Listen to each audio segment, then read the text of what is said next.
প্রবাদ আছে যে রাধে সে চুলো বাঁধে। বিশ্বজুড়ে এমন অনেক নারী আছেন যারা একাধারে আলো ছড়িয়েছেন ঘরে বাইরে। ইতিহাস তাদের অমর করে রেখেছে।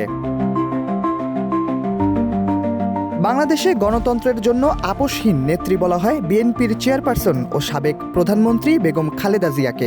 ১৯৪৫ সালে দিনাজপুরে এক সম্ভ্রান্ত মুসলিম পরিবারে জন্মগ্রহণ করেন খালেদা জিয়া। তিনি ছিলেন খুবই সাধারণ একজন মেয়ে। কলেজে পড়ার সময় তৎকালীন ক্যাপ্টেন জিয়াউর রহমানকে বিয়ে করেন তিনি। ১৯৮১ সালের ৩১ মে জিয়াউর রহমান নিহত হওয়ার পর থেকেই ঘর ছেড়ে রাজনীতিতে পা রাখেন খালেদা। এর আগ পর্যন্ত একজন গৃহবধূ হিসেবেই ছিলেন তিনি। ওদের স্বপ্ন পূরণে পাশে থাকতে পেরে আমরা গর্বিত। এরপর থেকেই পাল্টে যায় খালেদা জিয়ার জীবন। দেশের হাল ধরার তীব্র আকাঙ্ক্ষা নিয়ে ১৯৮২ সালের ৩ জানুয়ারি বিএনপির প্রাথমিক সদস্যপদ লাভ করেন। এর ২ বছর পর ১৯৮৪ সালে তিনি বিনা প্রতিদ্বন্দ্বিতায় দলটির চেয়ারপারসন হিসেবে নির্বাচিত হন। তারপর থেকে বুনতে থাকেন দেশ গড়ার নতুন স্বপ্ন। ৯০-এর স্বৈরাচার বিরোধী আন্দোলনে সক্রিয় ভূমিকা রাখা খালেদা ১৯৯১ সালে বাংলাদেশের প্রথম নির্বাচিত নারী প্রধানমন্ত্রী হন। বাংলাদেশে প্রথম নারী প্রধানমন্ত্রী হলেও তার পরবর্তী রাজনৈতিক জীবন খুব সহজ ছিল না।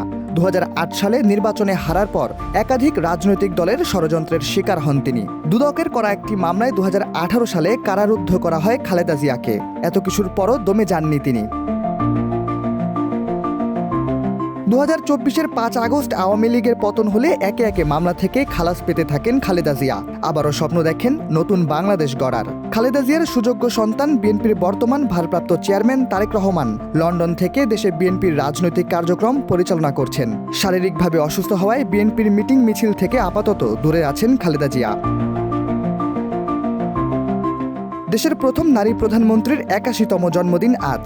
বিগত হাসিনার শাসন আমলে শেখ মুজিবের মৃত্যু দিবস হওয়ায় দলের কাউকেই খালেদা জিয়ার জন্মদিন স্বতঃস্ফূর্তভাবে পালন করতে দেখা যায়নি। দেয়া হয়নি সুচিকিৎসা গ্রহণে দেশের বাইরে যাওয়ার সুযোগ।